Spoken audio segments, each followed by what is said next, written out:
From punches thrown to uppercutting of rivals, this is a weekend worth analysing. Let's start the show.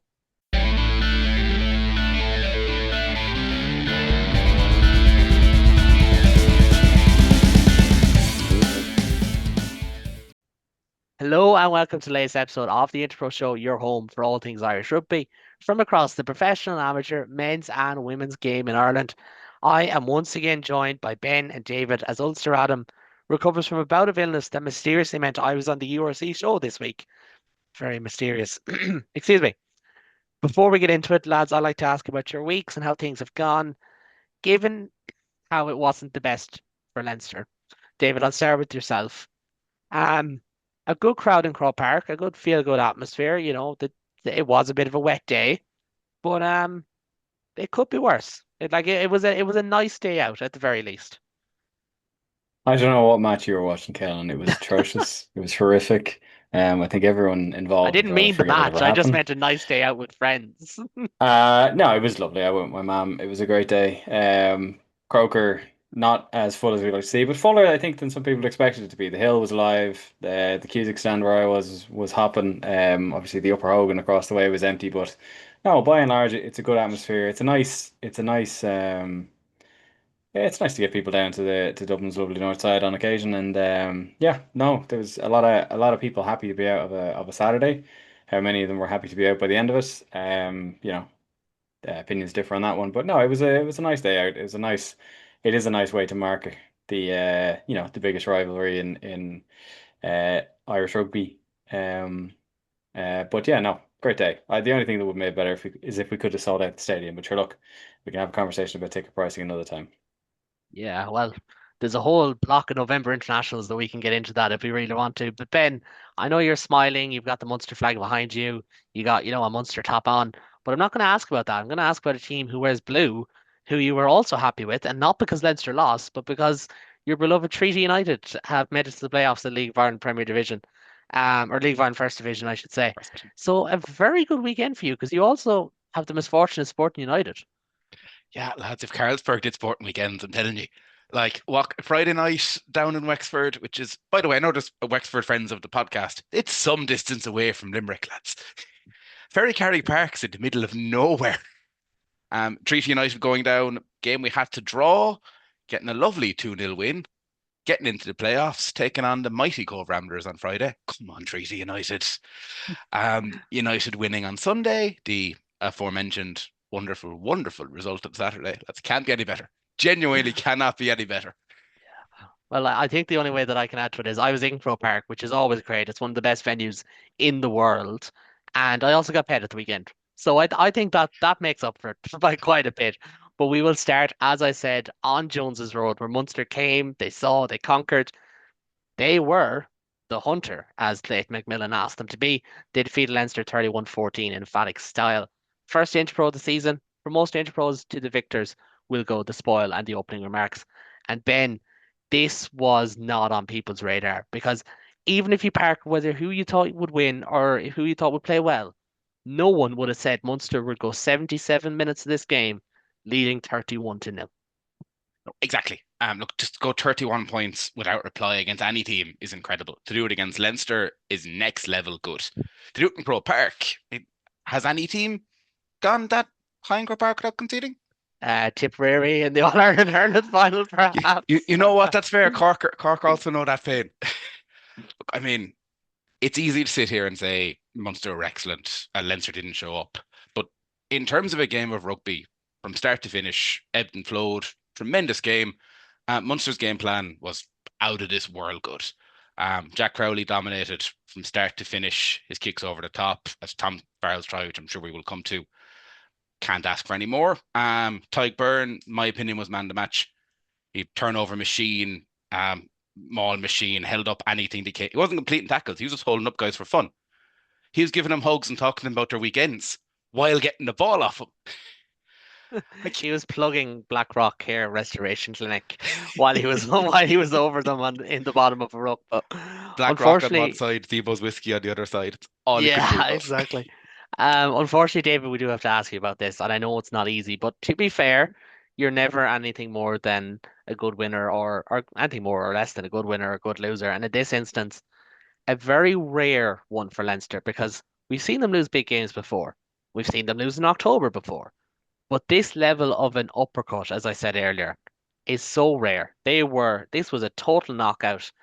And to say that Leinster were off colour, we spoke about it before we hit record, almost feels like you're selling it short.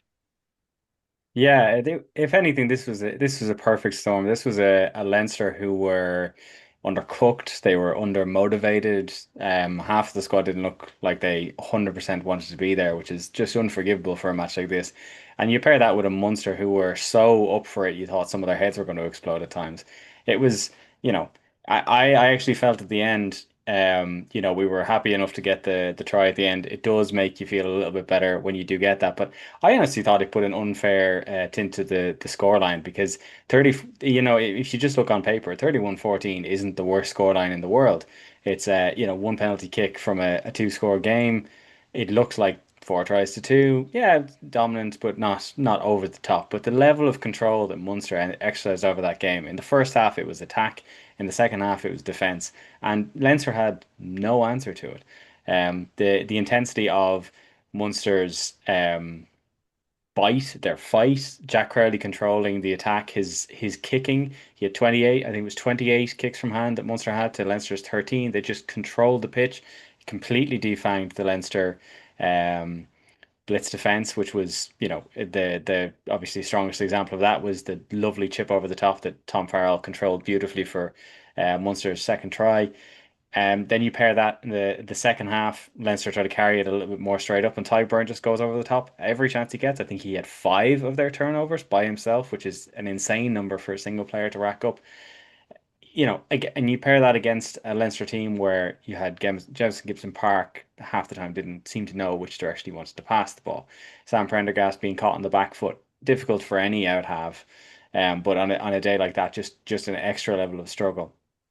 And like Leinster were the missing players, they don't have Joe McCarthy, they don't have Caelan Doris, they don't have Hugo Keenan, but they had power. They had Andrew Porter, they had Dan Sheehan, we had um, you know, Josh van der Fleer in the back row. You have James Gibbs Park. So it's not to say that this was an underpowered Leinster against a super strong Munster. These are two teams who on paper should have given us a much more even fight than this.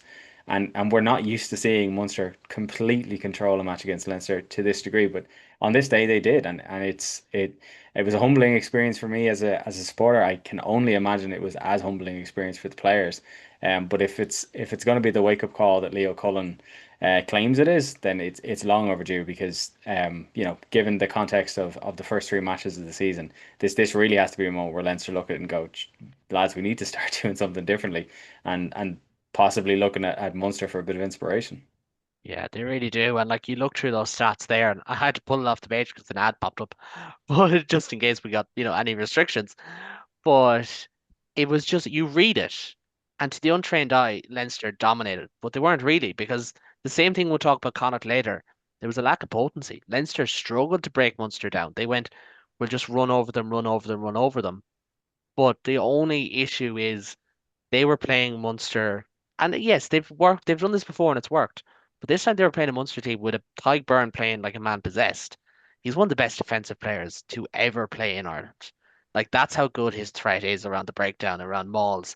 I've long said I think he's the best maul defender in the game for quite some time. I think the only one who puts an arm around him is Maro Itoje. Like, and he was a disruptor the whole way through. But Munster's effort, like Ethan Cochrane has a dominant tackle. And yeah, if you're so inclined, you're like, oh, it's on Sam. Doesn't matter. Doesn't matter who it's on. He hit him. It was like Henson on Tate back in 2005. I know that's way back now.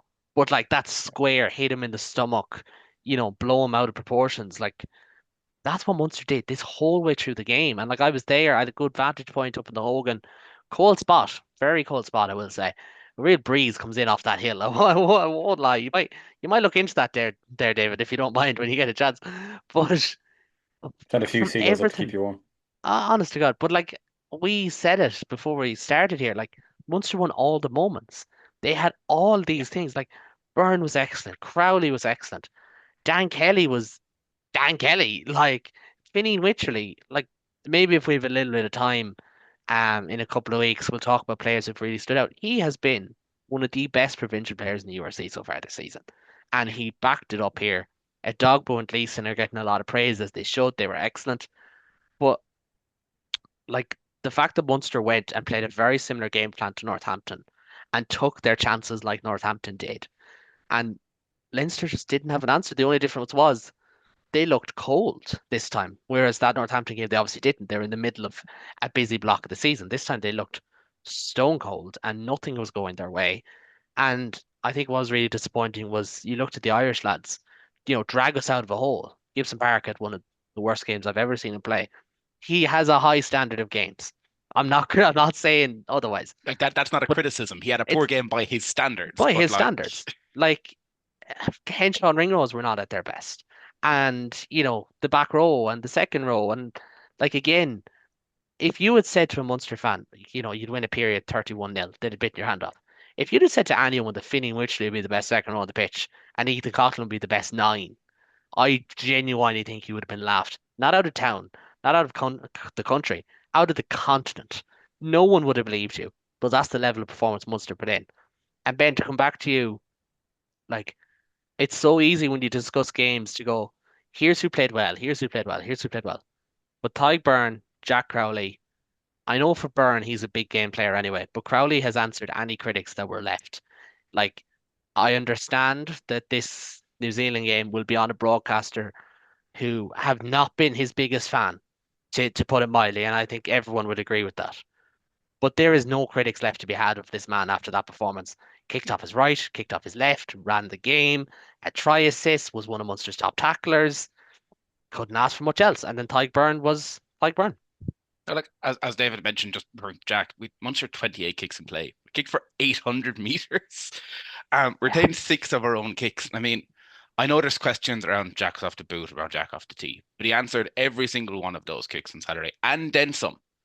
The way he ran that back line outside of Coughlin, who I think every Munster fan we saw Coughlin on the team was a little bit like this is possibly too big a step up for him. He's very good, but this is going into the Lions' den.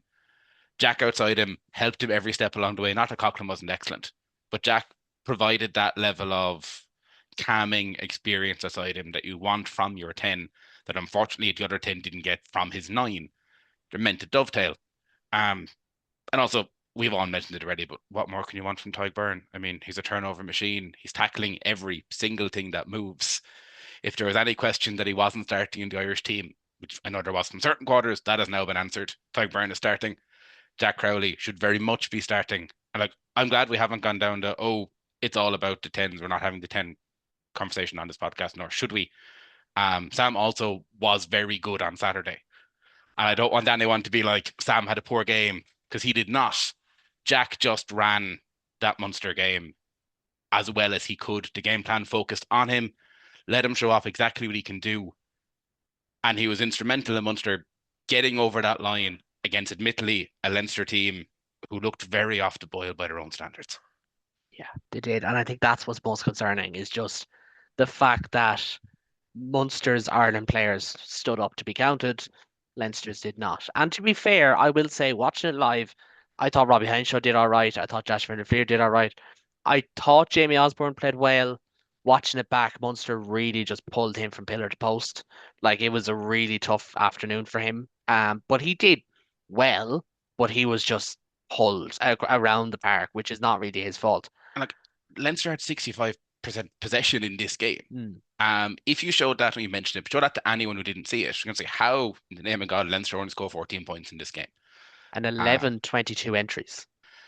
like, a lot of Leinster's ball was like watching Munster in a European game from 2 years ago, where we just go left, right, left, right, left, back, left, right, and hope there's a hole somewhere, which was so, and I don't like saying it, but it was so on Leinster.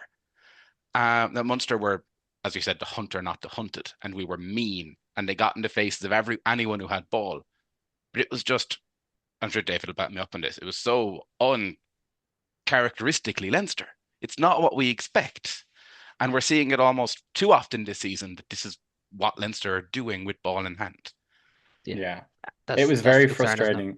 looking at the stats after that, as you said, I actually had the Leinster's possession at 69% and the territory at the same level as well. Um, they had These things do fluctuate depending on when you read them and where, to be fair. But Yeah, it's in around this that is from the 65 to URC's 70. website, but Yeah. 16 lineouts won, 100% lineout success rate, six scrums won, 86% scrum success. They were winning scrum penalties. They had a platform. We had a platform. We Yeah. were in the 22. We were camped out for ages, had so much possession, and didn't seem to have a plan beyond that. It was just one out runner after one out runner. They didn't seem to be, and it was weird because it contrasted a lot with even how Leinster played last week. Now you have to caveat that by saying the Sharks are not good opposition. They've been very poor this season, irrespective of what players they have on the pitch. But there was a bit of inventiveness about what Leinster were doing there. Most of the tries they got over in that game, the players involved got over untouched because of the lines they were running and the holes they were finding. There wasn't any of that in this game. This was just one out runner after one out runner after one out runner, hoping they would eventually get past. And because Munster had brought such intense physicality and had this incredible edge to their defense, it just went nowhere. And eventually they run out of energy and they make a mistake, or Ty Burn comes in and turns the ball over. So I think that was what was most frustrating. It wasn't even like they were starved. They had loads of possession. They had loads of opportunity. They had a chance in that second half to, as we said, the scoreline ended up 31-14, but it was 21-7 going in. They had all the chance in the world to level it up or to bring it back within the score and just failed to capitalize on any of it. And that will be a major source of frustration because you know there's only so much you can do with a little ball, but Munster were able to do more with much less. And I think that'll be something to ruminate on from the Leinster dressing room. Yeah, and I'm conscious of not following the route of other podcasts and doing an hour on this game and nothing on the rest. We won't do that, don't get me wrong. But I think when you mentioned that there and like championship minutes being important, Munster Munster's last win in Dublin, 2023 URC semi-final. The talk of everyone at halftime was Munster have not taken their chances. It's going to come back to bite them. They've been camped in the Leinster line. They have not scored. I think it was 7-5 at halftime in that game or Yeah. something like that. It will come back to bite them. Weirdly, we've never seen this be the case, but this was Leinster this time. They had their chances. They did not take them. And even the intercept try, and we should probably do a piece on the Farrell try to be fair, because it's an unbelievable score. But the intercept is just, as you said, it's one out runners. And it's good lines. Van der Fleer runs a good line. Osborne runs a good line. They're running at soft shoulders. They're doing all right. But it is very easy for Munster to defend. And then when Gibson Park gets ambitious, because Coughlin know what's going to happen. He knows Gibson Park will always throw that second or third pass. And if there's one thing that I fundamentally don't believe about Gibson Park, and I heard it last year in the Six Nations, is, oh, or no, sorry, it wasn't during Six Nations. It was during a Munster game last year of, oh, Casey throwing that Gibson Park like skip pass. Even though he does take that step and he does often hit the third man, I do think that's his biggest weakness. He's got the zip in it, but every once in a while, when he's on the back foot, those passes go astray. This one, he took too long. Coughlin bites in, he's gone. And like, again, you don't see those moments go the other way too often, but we did see them go the other way with Pollock's try against Leinster that time and moments like that. And I do want to focus on one of the positives, which was the Tom Farrell try and the Tom Farrell call up, which is absolutely huge. Ben, the try, first of all, look, if you're a line out nerd like me, you're looking at a Dogbo's lift and Barron's throw being perfect, and then the rest of it just falls into place. But as good of a try as you'll see until we talk about the Tom Stewart try a little bit later on in Ulster's game. No, I mean, okay, as you mentioned, every single part of it was perfect. From a much maligned line out of Munster over this season to get a dogbo up as well as he does. The throw is pitch perfect. Coughlin's pass to Crowley. I saw some other media outlet call it a poor pass. What? It is pitch perfect. Crowley doesn't have to move an inch. But the design is that he's not there to hit the line. He's there to let the line come to him because he has got four runners. Make Exactly. them decide. He has that step back, he lets people come through him, and then just a little dink over. And I do actually feel kind of bad for O'Brien, because he has judged it really well. He Yeah, gets distracted by, was it Lowe who's running towards him and on the tracking yeah, line? it was. Yeah, He simply takes his eye off it for a second and make sure he doesn't get cleaned by his own man. And or by Farrell or as by well. Farrell. Wonderful take, wonderful finish. Um, the Ireland call up is something that, and I missed the podcast last Wednesday. Sorry to anyone who cares. I missed that last week. But look, he was Munster Player of the Season last year. I think we were all a little bit surprised he didn't get a call up. Maybe not so much in the main Irish squad, but certainly on a training panel based on how he's performed semi recently. Deserves every bit of it. Hopefully, he gets a game against Japan. Hopefully, he comes back to us in the same way he's left us. Most importantly, because he's so important to this Munster team. Every single thing he does, he's by far. I know Dan Kelly's been great, but I think Tom Farrell's our best centre by some distance, and he showed it again on Saturday. Every single thing he does for this team, so And good. David, this must be, or this may be a very stupid question to ask, but it does feel like this is the most popular Ireland call up in a long, long time. Like everyone from the players to the staff, well, maybe not Ireland staff, but like coaching staff to fans, everyone was team Tom Farrell. And when that announcement goes out, no one like God love him, Jim O'Brien's a good player. No one's reading that part. It's all about, oh my God, Tom Farrell got called up, which is very cool to see because as much as we get caught up in selection chat and whatever, it's great to have a story like this. We want more of them, but it is great to have a moment like this.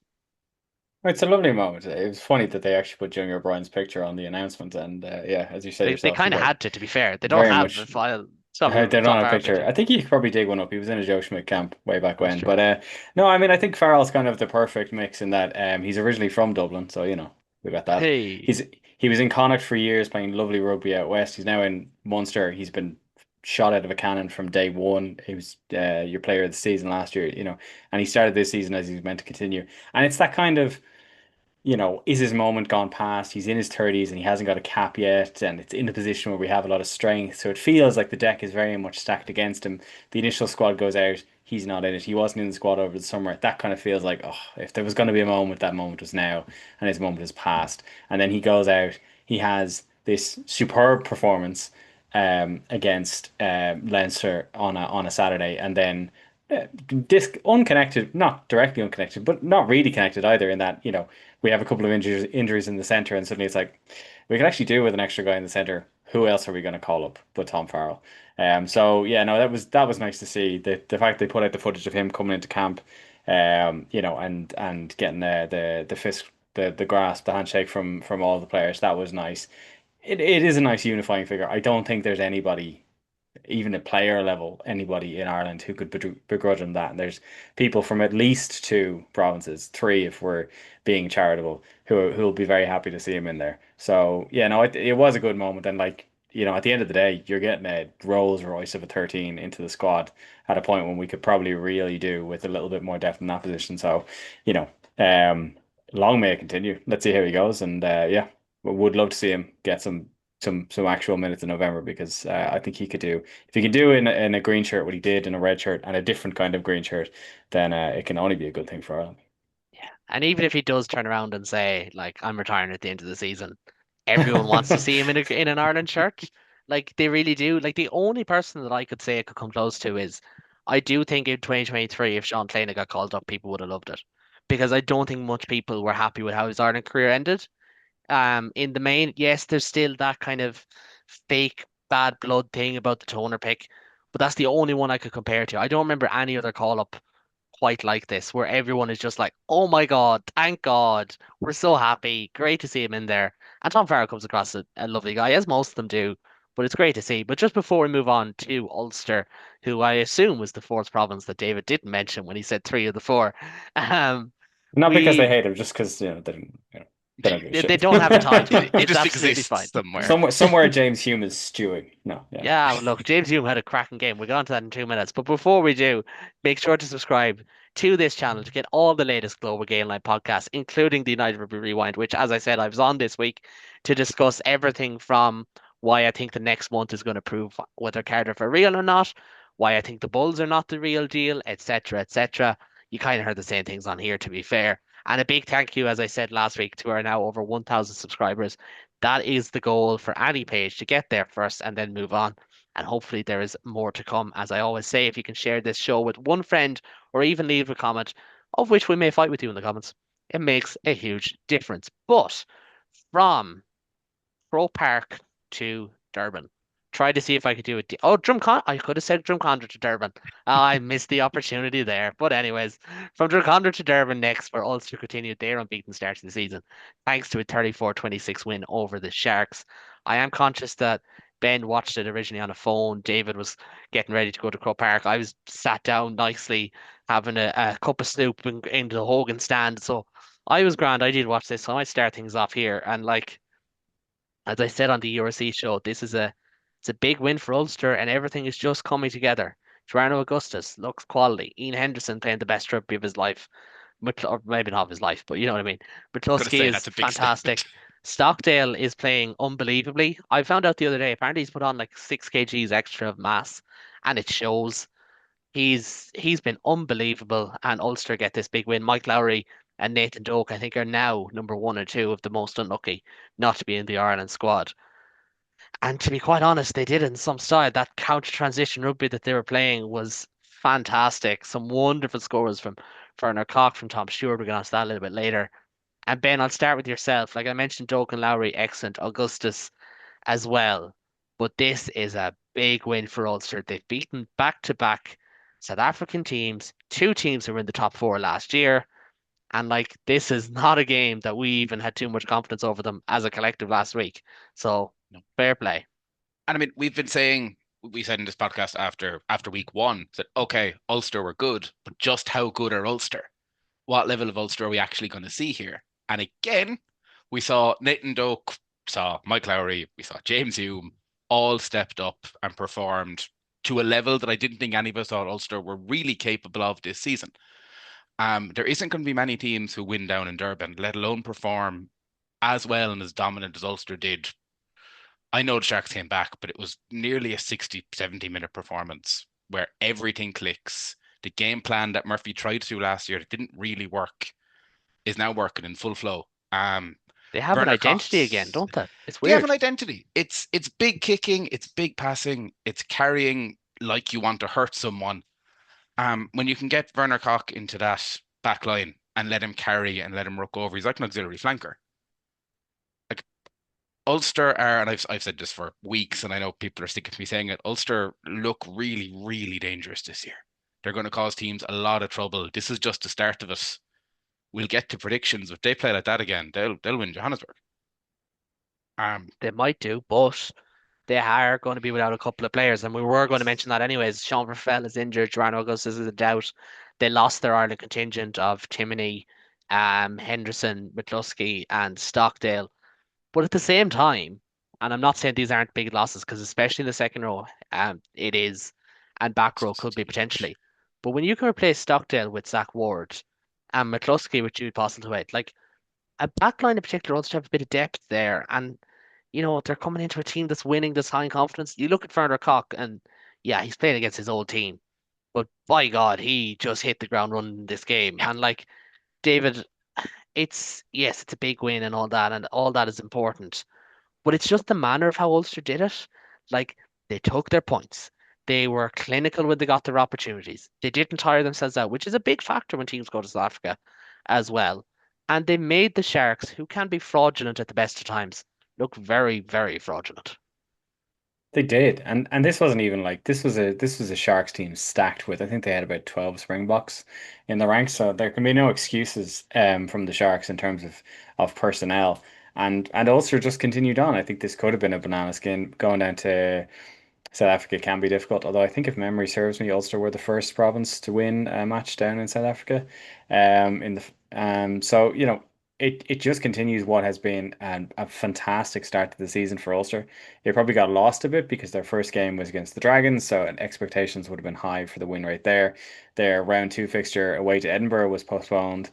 But then to come back to Afadia Stadium and have that win over the Bulls, quite an emphatic victory over a Bulls team who'd just beaten Leinster down in Pretoria, then to go on their away run and now be starting with one from two.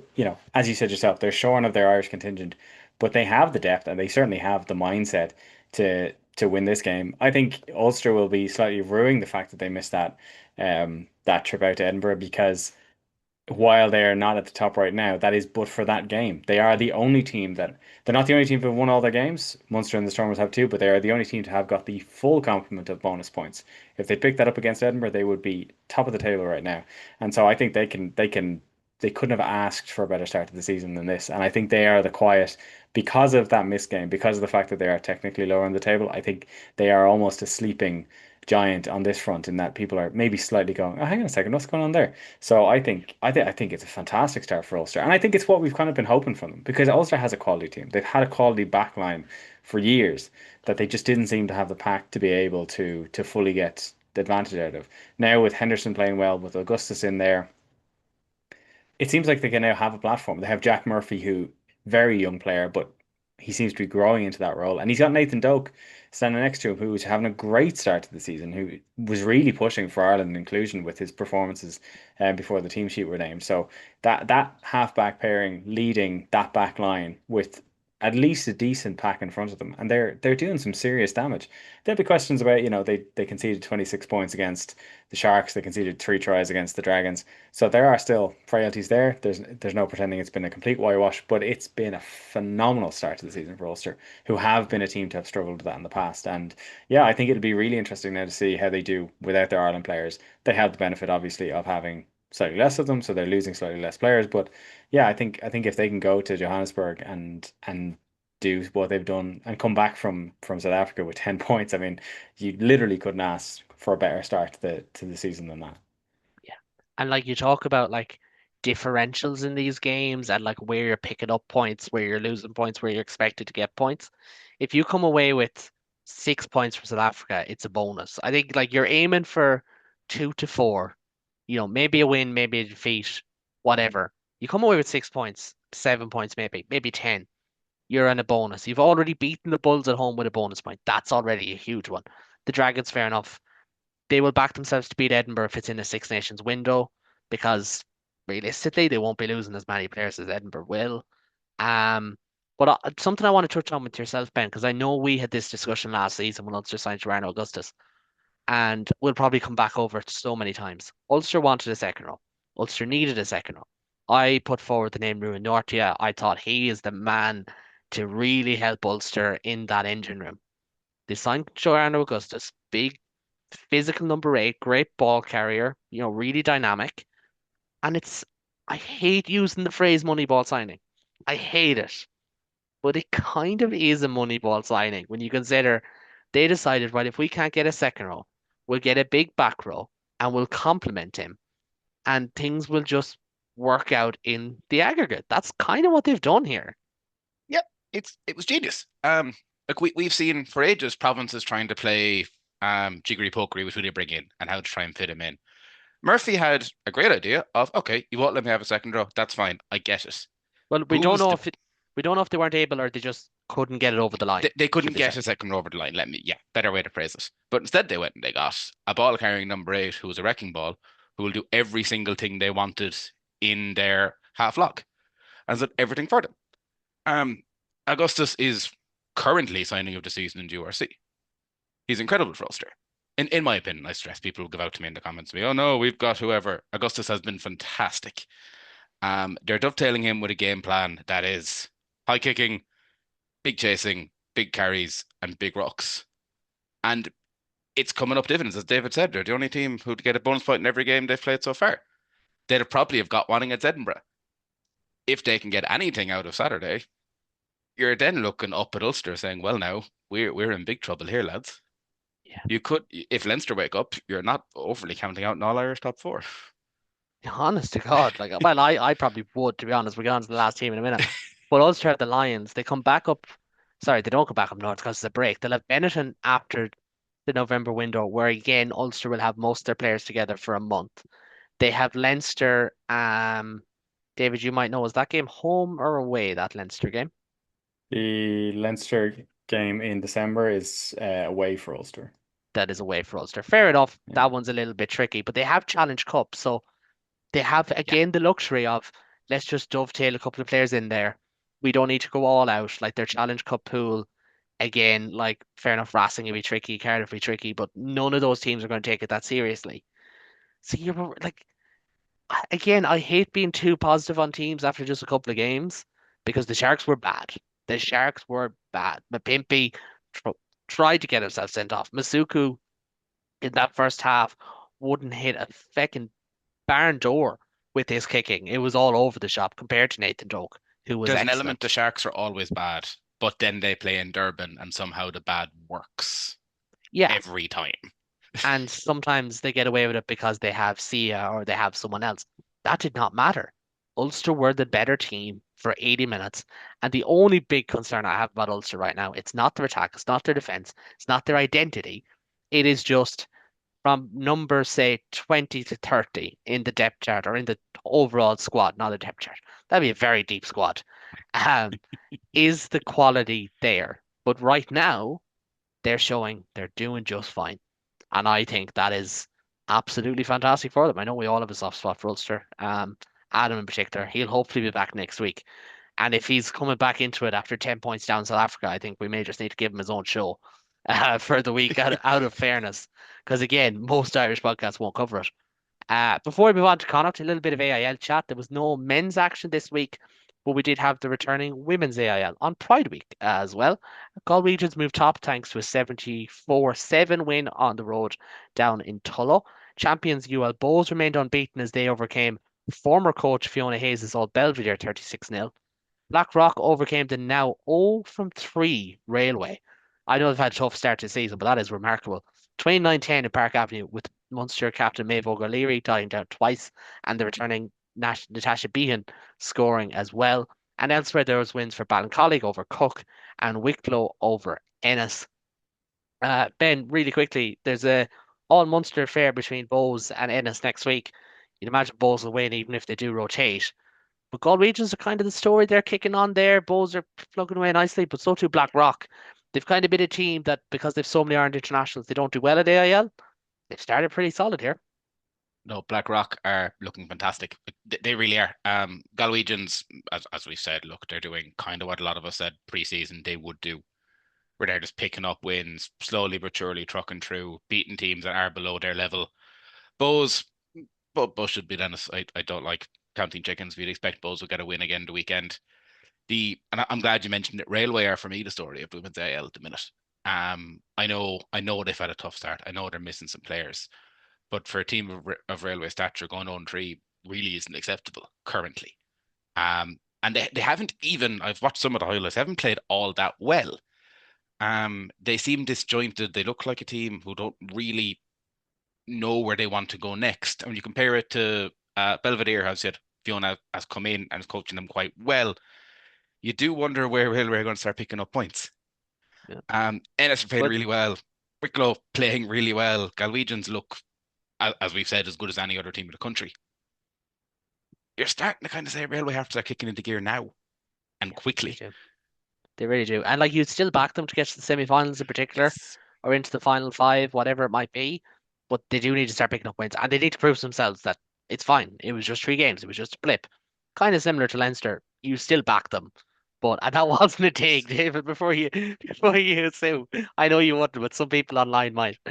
But just prove to themselves, get that win, get that 5 points, get it under the belt, dust off the cobwebs and get going again. And of course, Galwegians is a great storyline for them. Now, as a band of slow man, watching Galwegians do well always comes with a little bit of, I'd rather not. But as someone who's hosting an Interpro show podcast, I'm absolutely delighted for Galwegians doing well in the men's and women's AIL. But no, a great respect to them. Like they're flying it. Great start to the season. 74-point win over Tullow.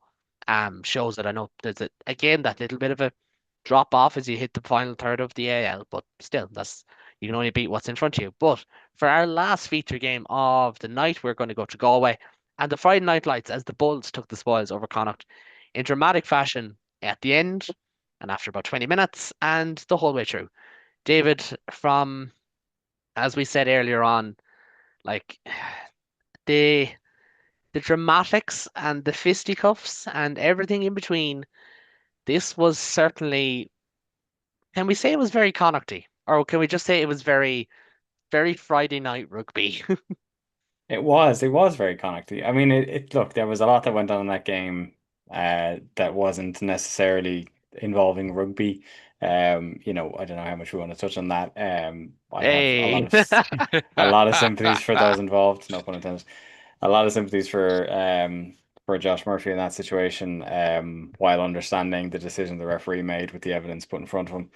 Um, however, the rugby was nothing short of Connacht Classic. There was some excellent rugby in there, 4 tries, very well taken. I do think there's going to be a question, and like you have to go when you have an opportunity to score a try, you score a try. That's kind of the way things go. But at the same time, Connacht with the way the kicks were going for them on the night to take that final try in the corner. I understand you take your try where you can get it and you figure it out from there. But there has to be a level of, oh, why did we do that? Yeah, Why did we do that? Because the win was there for them. It was there, and they came so agonizingly close.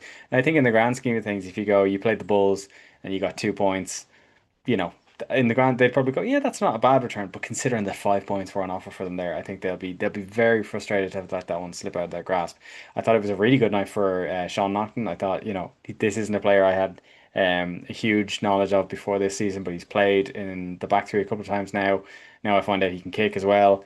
You know, 10 hasn't always been a position of supreme strength for Connacht. I don't know. I think he can play there as well. Like I think he had a came great through game. as a 10, yeah. Yeah, so I thought in as a whole Connacht performance there was a lot to like about it. It's just again, and this is kind of the thing that Stuart Lancaster was kind of um I think we would have hoped he would bring through. Granted, this is his first season, it's only 4 games in, there's a lot of time left, there's a lot of road left. And you would hope he's given plenty more time to work it out. But I think there will be a bit of frustration in Connacht between the Cardiff game last week and then how close this one came because that's kind of what we wanted to see ironed out of Connacht's game. They are a good team. They have good players. And they can clearly score excellent tries, as was evidenced in this game. It's just being able to cinch the wins that are the close ones. The Cardiff game where they was so tight for so long, and then this one where they had the opportunity to pip it at the end. I think they will kind of look back on those two fixtures a little bit further down the line and rue the fact that they didn't take what should have been a much larger amount of points that were on offer for them there. But I think overall in terms of performance, I thought they had a good performance. They played some nice rugby and it was a lovely night in Galway, which you don't always get to say. So yeah, I think more of that from Connacht, but they do need to show that little bit more of a clinical edge and maybe a little bit more for foresight when it comes to handling where you're taking your kicks from, because otherwise this was so close to being a really vintage win for Connacht, which it would have been lovely. Sorry, I have a small animal jumping on me, but yeah, no, it was Connacht would be frustrated not to get 5 points, but I think 2 points are not the worst thing they could have come out of this game with. Yeah, no, definitely. And like it's that frustration. Like as I said in the URC podcast, they went like, there's David's little kitten. Um, they Mm. went nearly 60 minutes with like only one line break in this game. Do you know they had these like issues of potency and breaking down the Bulls' defensive line, and the Bulls almost handed to them in the end with like the nature of those last few minutes. Like the second to last try was so haphazard. The last try came because of a silly high tackle. Do you know, there's all that kind of stuff. But I do believe, with the benefit of hindsight, maybe, or maybe it's just to be antagonistic, that they were probably right to go to the corner because they actually didn't look like they were going to push the Bulls over, unfortunately, because even in the 12 phases or whatever they had, they nearly got turned over two, three times. Anyways, there was one particular one where Matthew Devine has to go in as ruck protector while Jordan Duggan stand behind him. And I'm not trying to call out these lads. I was working on the game, so I was hyper focused on it. Last play, trying to get a match report done. I was in the zone. That's why I remember this. But to me, it's like they're the little errors that I know Stuart Lancaster is going to kill them over because you cannot break down a team like the Bulls if you're 5 meters out and your nine is hitting the ruck as opposed to the prop. Do you know, things like that. And it was that the whole way through. Do you know, the scattiness. I thought Mac Hansen grew into the game, but I thought the other two Lions weren't at their best as well. And just that kind of stuff plays a part. But Ben, we have to mention the moment of this game. On like, it's literally our podcast title, and we're leaving it to the last discussion point of the show. Josh Murphy is on a ruck. I actually think there's probably about three penalties in that ruck before anything happens. Yes. It was pretty messy. That's what happens with certain referees. They allow it. They allow a contest. That's absolutely fine. Same with Konecki, same with Adamson. But he goes in, he falls onto the side. Sean Hendrik Vessels allegedly, now we don't have proof, allegedly grabs Murphy by the groin area, to which Murphy freaks out, throws a slap. It is a punch technically. He doesn't land the punch, but it is technically a punch. Therefore, it is a red card. Arguably fortunate there was only 20-minute red card, but it was a red card. But at the same time, it doesn't happen without the other incident, which you have to imagine did happen. But Mike Adamson can't see it clearly, so he can't give it. He is right in that instance. It's a mess, but the laws were followed properly, and realistically, the only one who's in the wrong is Murphy for acting out. Or is that unfair, even No. saying that? I'm glad you mentioned the ruck in and of itself because the incident that allegedly happens, which again we presume by mercy of action something did happen, is stopped if there are three calls made in that ruck before anything happens. There's off feet, there's in from the side, there's sealing off. Pick any of them, and it doesn't denigrate into. And I know we love allowing contest. I'm someone who waxes lyrical for ages about how I want big rucks and I want big hits and I want big jackals.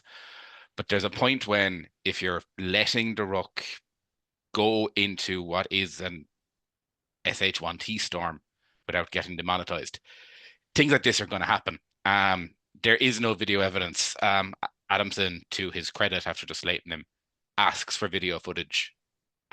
We presume the TMO looks at every angle available. This isn't like the bite where we then see it afterwards. It isn't there. Murphy was lucky it was only 20. Connacht lucky it was only 20-minute record. You can't lash out at a player like that. It's the alleged incident is unacceptable. Doing that hand motion I know is ironic considering, but the alleged incident is wholly unacceptable. But so is responding in the way Murphy did. Yeah. I think if he doesn't make the fine, he only lashes out because of the allegation, but also you can't hit another player in a rugby pitch, And regardless of how even scummy you if think it's that's happened. spotted, even if the alleged incident is spotted, the referee still turns around and sends both of them off. Exactly. Do you know? If we have a TMO come in and say this happened, it's then two red cards. Yeah.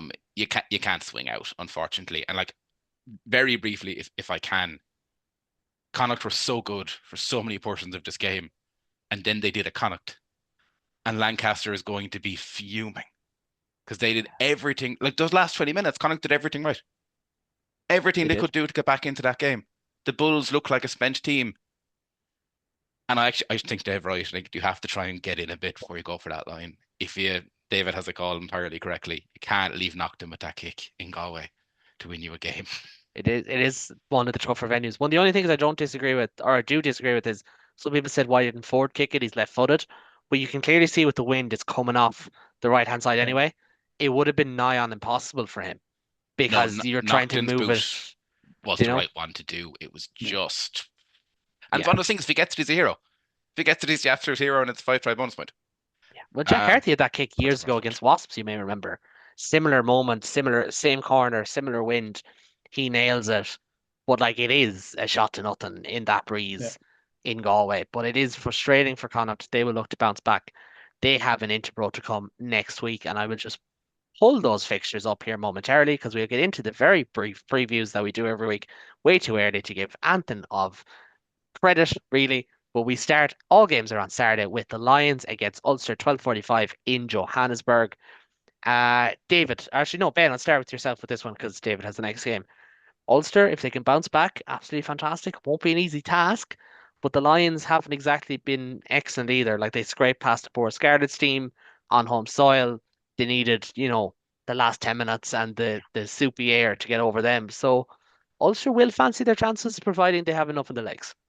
Exactly. Okay, it won't be easy. It never is on South Africa. It probably has fallen exactly as Ulster would want it though. They've got on paper a tougher game out of the way. It's how they deal with the soupy air and how they deal with the couple of injuries that they have. But Ulster will have nothing to fear going on to Lions team, who even if they can get an LBP out of that or even get 2 bonus points out of that, they'll be coming up saying cool. Um, Depending on how bad that percentage injury report ends up being, Ulster have a fine crack down in Joburg.